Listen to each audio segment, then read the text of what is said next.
السلام عليكم يا حبايب قلبي، عاملين ايه؟ فيديو جديد معاكم النهارده. عايزه اقول لكم ان انا بعمل كفته داوود باشا، بس هنا بعمل الرز الاول طبعا. عشان ايه؟ بعد كده بسيبه على نار واطيه، يعني يستوي ايه، نار هاديه يستوي مع نفسه. طبعا هنا بحمر الشعريه، مش هغمقها، يبقى لونها ذهبي كده فاتح. بنزل عليها بالرز، وطبعا بحط له الميه بتاعته وملح وكده وبظبطه. بعد كده بنقله بقى على عين صغيره يستوي ايه على مهله بقى، لان بوطي النار عليه وكده. طبعا قلت طبعا اعمله هو الاول، عشان ايه؟ هياخد معايا وقت، لكن الكفته مش تاخد معايا وقت على طول. يعني الكفته ايه، الاتنين هيبقوا ايه على طول. طبعا هنا عايزه اقول لكم، هنا دي اللحمه هي التوابل عليها معلقه بقسماط، فلفل اسود، ملح، 7 بهارات. عايزه اقول لكم الكبه دي يا بنات جميله جميله جميله، كبه كده صغننه كده كيوت وجميله. هي تفرم بصلايه واحده صغننه بس، بتقطعيها وتحطها لها مثلا على مرتين ولا حاجه عشان تفرمها ايه معاكي. بس جميله هي الكبه صراحه، يعني جميله حلوه. عايزه اقول لكم لو لقيتوها ما تفوتوهاش، حلوه جميله يعني. فرمة البصل كده زي ما انتوا شايفين. طبعا هنا بقى دول بصلتين صغننين كده، هما كانوا لازقين في بعض. طبعا هنا انا ببشرهم عشان اخد المية بتاعتهم، عشان لما اصب ادور الكفتة يعني اعملها اخد مية البصل، ابل بيها ايدي وكده والكفتة. تمام كده، اول ما يخلصوا معايا بقى اقوم عصره البصله واخد الميه، واللي هو التفل بتاع البصل او اللي هيطلع من البصل يعني احطه هنا مع اللحمه. هو هنا طبعا انا حطيته ايه مع اللحمه. طبعا بقى تمسكي اللحمه كده تدعكي فيها كده ايه لحد ما تخليها ايه تتجانس مع بعضها. تفضلي بقى تلفي فيها كده وتدعكي فيها كده وتكوري فيها وتعملي فيها لحد ما ايه تتجانس كده، وتحسي بملمسها بايديكي كده. تعرفي ازاي ان هي بقى اتجنست؟ تمسكي حته منها كده وتكوريها ايه على ايديكي، تكوريها تدوريها تعمليها زي القرصه كده مربعه. بتعرفي طبعا اذا كانت ايه اتجنست ولا لا. طبعا هي كده ايه تمام اهو زي الفل. ابتدي بقى ايه طبعا، تكوني انت مجهزه بقى ايه الدقيق بقى جنبيكي. او تحطيها بقى ايه طبعا تصبعيها كده، هي تحطي على ايديك ميه البصل، وتاخدي بقى على حسب ما انت عايزه الكوره كبيره عايزاها صغيره. طبعا هي لما بتحطيها في الصلصه بتنفش، عشان تبقي انت عارفه عايزاها بقى الكوره صغننه عايزاها الكوره كبيره. تعملي المقاس والحجم اللي انت ايه حباه. طبعا اول ما تكوريها كده هو تنزلي بقى بيها في الدقيق، تلفيها كده في الدقيق كده هو من جميع الاتجاهات، او تبدريها بالدقيق زي ما يعجبك يعني. وتقومي ايه نازله بيها تحطها في صينيه، تحطيها في طبق زي ما انت حابه تحطيها حطيها يعني. طبعا هنا انا بعمل ايه كميه، بعمل كميه كده عشان اوريكم، عشان لو في حد إيه لو في حد يعني حابب يعملها ولا حاجه. طريقه بسيطه يعني وابسط من ما انت. طبعا البهارات انت بتحطي البهارات اللي بتحبيها، اي بهارات او اي منكهات انت حابه طعمها في الاكل. اي حاجه انت حابه طعمها في الاكل وكده انت بتحطيها. يعني ما تربطيش نفسك ايه بمثلا انا شفت فلانه بتعملها كده او شفت فلانه بتعملها كده، لا. بس يفضل يعني كل ما البهارات بقت بسيطه في الحاجه، خصوصا اللحوم والفراخ، بتبقى الحاجه اطعم كتير. طبعا في حاجات بتحتاج بهارات مشكله، وبهارات مش يعني كذا نوع، وفي حاجات ما بتحتاجش بهارات كتير. طبعا انا هنا عملت الكميه التانية واحطها بردك على صينيه اهي.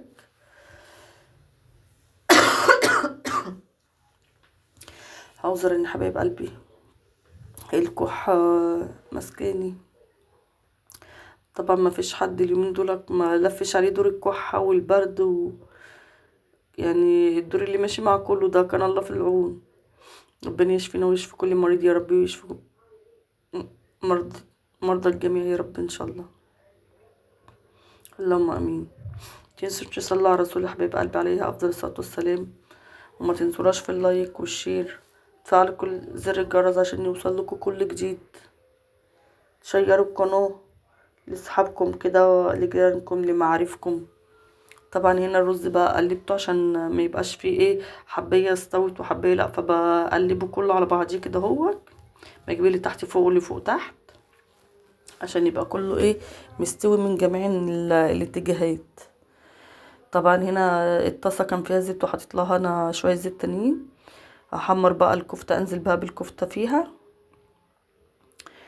واول ما تتحمر كده وتاخد ايه لون معايا من الجزء اللي انا حطيتها منه دوت، بقلبها ايه على الوش التاني. تاخديها بقى ايه تقليبه كده فوق وتحت فوق وتحت كده هوت. طبعا ما بيتحمرهاش قوي عشان ما تلسعش منك ولا تاخديها لون، ده هي دوب بس تاخد لون بسيط بس كده هوت. وتقلبيها وتطلعيها بقى. تكونش بقى مجهزه الصلصه بتاعتها تسقطيها فيها، او لسه هتعملي الصلصه كده زي بردك. متاخدش وقت، هي سهلة جميلة، وفي نفس الوقت انت غيرتي من الاكل اللي انت بتعملي كل شوية، بتنوعي يعني. وبألف هنا، وربنا يحسن ما بين ايديكم يا حبايب قلبي.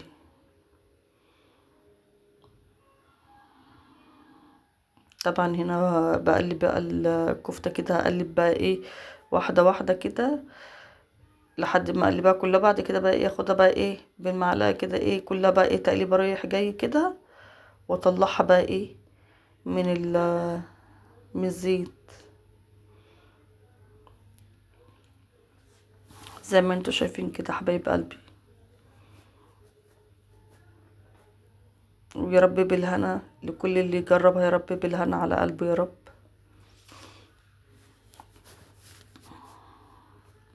هنا بقى دي البصلة اللي انا ضربتها في الكبة الصغننة الجميلة دي. احط عليها طبعا الثوم، ويا دوب بس تدبل معايا كده هو، اقوم نازله عليها ايه بالطماطم. الطماطم تغلي كده غلوة والتانية كده تسبك كده معايا مش قوي، اقوم نازله بقى عليها ايه بالصلصه. طبعا هنا حطيت لها الثوم اهو زي ما انتوا شايفين. هديها تشويحتين كده هو، وانزل عليها ايه بالطماطم. طبعا الطماطم دي انا ضرباها ومصفياها، بس انا يعني ما حبيتش عشان الفيديو ما يبقاش اطول من كده، يعني ما حبيتش ايه اوريكم.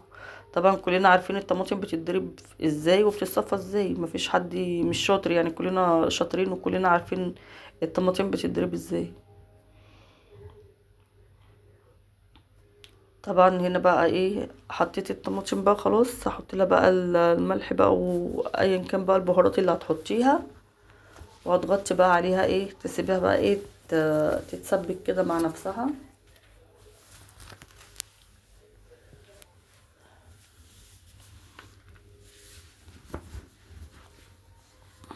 اول ما تغلي بقى كده طبعا هي كفتة دقوق باشا بتتعمل عبارة ايه عن اللحمة، يعني الكفتة بس والصلصة. اما موضوع البطاطس ده ايه عشان لو في مثلا عيل ما بيحبش الكفتة او اللحمة وكده، ممكن ناكل ايه البطاطس مع الرز كده. طبعا انا عملت البطاطس هي بتدي طعم حلو طبعا البطاطس في الصلصة. وكمان هي هترمي، يعني اللي عايز مثلا يزود الكمية وكده، بيبقى في الاخر يعني شكل الطبق حلو يعني وبألف هنا. طبعا هنا بقطع البطاطس مكعبات كده صغيرة. بمسكها كده زي ما انتوا شايفين كده يا حبايب قلبي.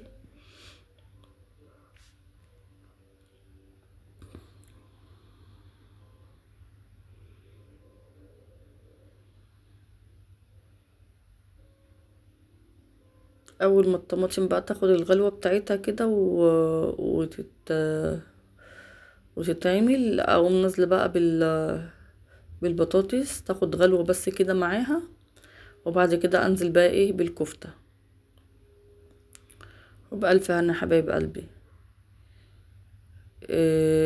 هنا بقى ايه احط البطاطس بقى اهوت. طبعا هنا انا بشوفها ايه اتسبكت ولا لا، اهو كده بقى احط عليها البطاطس. طبعا لو حسيتي بقى ان الصلصة قليلة، بتضيفي شوية مية سخنين، ما بتضيفيش ايه مية ساقعة. طبعا هنا بقى قلت ايه وانا واقفه بقى بعمل الاكل وكده، اخد بقى ايه المواعين ايه اغسلها وكده. طبعا طول ما انت واقفه في المطبخ، واقفه بتطبخي وبتبص على الاكل، بتبشر الاكل وكده، وفي مواعين تلاقي بتغسليها اول باول يعني عشان ما يتكوموش ايه عليكي، لان لسه هتتغدي او هتتعشي هيطلع مواعين تاني. ممكن بعد ما تاكلي جسمك يتقل، ده حال المصريين يعني عامة، او ده حالنا كلنا. تاكلي من هنا وجسمك بيتقل من هنا. لو ما تمشيتيش وعملت حركة بتلاقي جسمك تقيل. فممكن تكملي تكسلي عن غسيل المواعين وكده، هو فتقولي ايه الصبح بقى هغسلهم مرة واحدة وخلاص. تلاقي نفسك قمتي الصبح ايه، اه ده انا هحضر الفطار هنفطر، وتطلعي بقى مواعين الفطار على مواعين الغدا ولا مواعين العشاء، هيبقوا كتار. هتستتقليهم بقى وجو ساقعة وكده، هو بتقولي ايه لا مش قادرة مكسلة مش عارف ايه. لا كده احسن، لما تطلعي بقى من المطبخ مثلا عاملة مواعينك اول باول، بتلاقي حوضك نضيف ومفيش مواعين، المطبخ مفيهوش مواعين كتير. حتى لو اتغديتي او اتعشيتي وسبتي مواعين العشاء يعني لتاني يوم، بيبقى الموضوع بقى خفيف وبسيط، ما بيبقاش ايه كتير يعني. ربنا يقويكم حبايب قلبي، ويصلح حالنا وحالكم وحال الجميع يا رب ان شاء الله.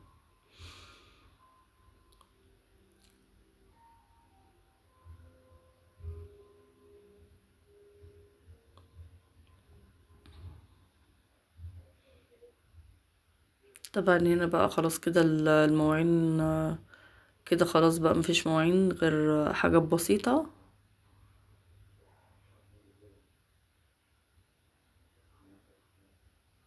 كل ما تبقى ايدك في الحاجة تفضل ايه خفيفة. طبعا هنا بقى ايه نزلت بقى بالكفتة اهوك،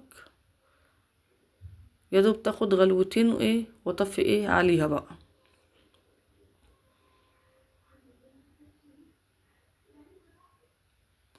عايزة اقول لكم ان انا كمان ايه عملت طبق سلطة اهوك، قلت يبقى جنب الاكل وكده، بس ولا حطيت له ملح ولا اي حاجة، اشيله بقى في التلاجة. طبعا قبل ما نيجي ناكل ايه اقوم بقى حطاله بقى الملح والتوابل بتاعته، الليمون والخل وكده ايه اظبطه بقى. هنا بقى طبعا قلت بقى اصبن البوتاجاز ايه، لاني انا ما صبنتوش قبل ما اطبخ، انا متعوده بعد ما بطبخ بصبنه، لان كده كده ايه بعد ما هصبنه يعني يكون نضيف وانا هطبخ عليه هيتوسخ، ف كده او كده انت بتنضفيه وايدك فيه هيفضل نضيف ويفضل زي الفل. اهم شيء ان انت ايدك فيه ايه على طول، طول ما ايدك فيه على طول بتفضل الحاجه نضيفه وكانك لسه جايبه جديد. طول ما انت محافظه على حاجتك بتبقى ايه محافظه يعني بتبقى حلوه. طبعا هنا الزراير لف عليها ورق فويل، عشان لما بقعد اغسلهم بياخدوا ايه معايا وقت، فبشيل ورق الفويل ودعكم دعكه والفهم تاني ايه بورق فويل، بيبقى الموضوع سهل يعني. لك كده شطبت الحوض